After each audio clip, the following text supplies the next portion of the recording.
Welcome to mister चित, chapter number 7। Catherine की याद के खुशनुमा रंग अक्सर उसके जहन के आसमान की धनक की सूरत में सजा देते। उसे लगता कि कैथरीन उसके पास ही मौजूद है। वो इन्हीं ख्यालात में कैथरीन को कभी तो अपने घर के मुख्तलिफ आंगन में चलते फिरते देखता, कभी वो उसके पास बैठती, हंस हंस कर बातें कर रही होती, कभी देखता कि वो स्कूल की महफिल मौसीकी में मोज़ार्ट की धुन बजाने वाले 3 मौसीकारों में से एक है। उसकी खूबसूरत सी फिंगर्स, बाजू उसके कीबोर्ड्स पे चल रही हैं, क्योंकि वो एक बेहतरीन मौसीकार थी और छोटी छोटी बातों में वो मिस्टर चिप्स को मशवरे दिया करती थी। कभी तो वो मशवरे कबूल करता और कभी वो रद्द कर देता। और वो अक्सर कहा करती थी कि सैकड़ों बच्चों को इस स्कूल में कैद करना क्या इनके साथ ज्यादती नहीं है?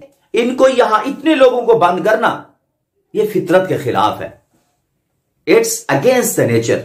वो इन पर चढ़ दौड़ना नाइंसाफी समझती थी। वो कहती थी इसको हर वक्त इन पे चढ़ाई करना ये नाइंसाफी है। सख्ती के बगैर ये बच्चे कंट्रोल होते नहीं है।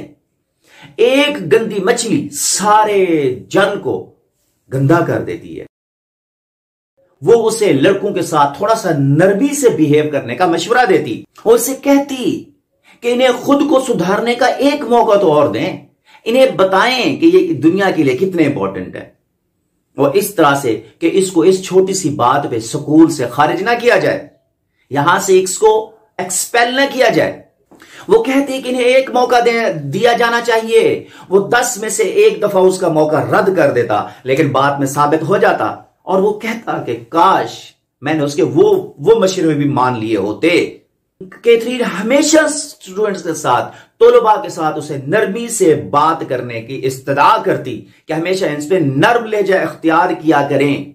अलबत्ता वो कई मौकों पर जो घमंडी लड़के होते उनको सजा देने में वो उसका साथ देती। वो कहती कि इसको सजा दें, वो इसके हक में होती थी। चिप्स के जहन में छोटे छोटे ऐसे वाकयात का मेला लगा रहता। बहुत से वाकयात होते।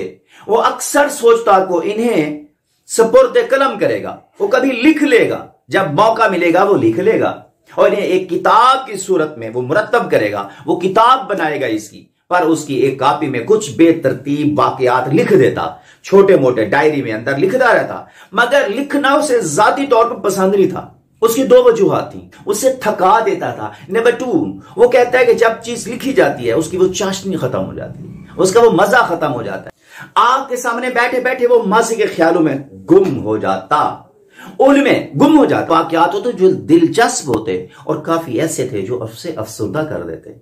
बाज मज़ाहिया होते, बाज अलमनाक होते, बाज मज़ाहिया होते, बाज अलमनाक होते, ट्रेजिक होते। ये तमाम वाकयात उसके ज़हन में गडमड रहते थे और वो सोचता अगरचे ये काम मुश्किल है, वो सोचता अगरचे ये काम मुश्किल है, मगर वो एक दिन इन वाकयात को तरतीब देगा और इन पर एक पूरी किताब मुरत्तब करेगा।